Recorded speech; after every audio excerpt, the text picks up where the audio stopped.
«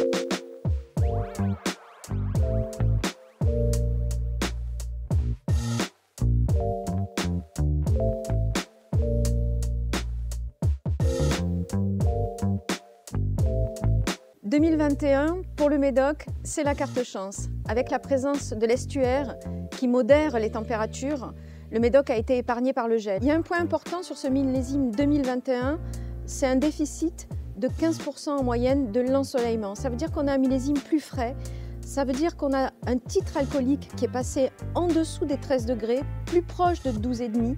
Et ça, c'est vraiment un retour au classicisme bordelais, à la fraîcheur et au grand potentiel de garde. Pas de gel en Médoc, ou si peu, ça veut dire des rendements suffisants pour composer des assemblages sélectifs. Et on va le retrouver dans la qualité des vins de ce territoire. Dans ce Médoc préservé, les réussites sont nombreuses. D'abord, le cru bourgeois supérieur Château de Côme à Saint-Estèphe nous a séduits.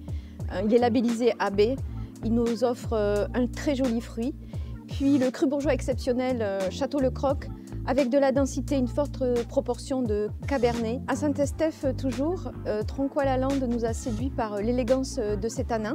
Lafon Rocher propose un millésime qui est plein de charme. Et Félan-Ségur, pour moi, qui combine les 4 cépages de l'appellation, est un millésime abouti. À Pauillac, un très beau millésime à Château-Bataillé, qui a été protégé par son environnement forestier et qui a eu des rendements intéressants pour pouvoir peaufiner et être très exigeant au niveau de son assemblage. Grand Puy du Casse a réussi son millésime également. Il nous offre un vin complexe, étiré. Une réussite du château Pibran, qui est dans le giron d'Axa millésime, donc de Pichon-Baron, avec une très forte proportion de Cabernet Sauvignon, la plus importante qu'on ait jamais eue, et qui nous offre un joli flacon. À Saint-Julien, Château Bechevel a fait l'unanimité de notre jury, avec une certaine pureté de fruits, un vin large avec de la chair. À l'Istrac, Fourcade-Sostin se distingue avec un bel équilibre, avec déjà du plaisir, mais aussi un potentiel de garde. À Margaux, le cru bourgeois exceptionnel Paveille de Luz a fait l'unanimité parce qu'il y a une très belle chair, on croque dans la cerise noire. C'est un vin gourmand qui saura vraiment séduire. Château d'Issan, 3e grand cru classé.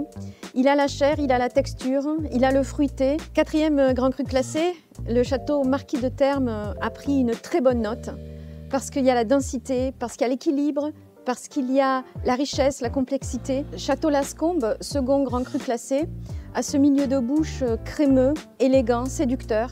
Cette palette complexe, à la fois florale et fruitée, c'est vraiment le grand flacon qui va séduire absolument.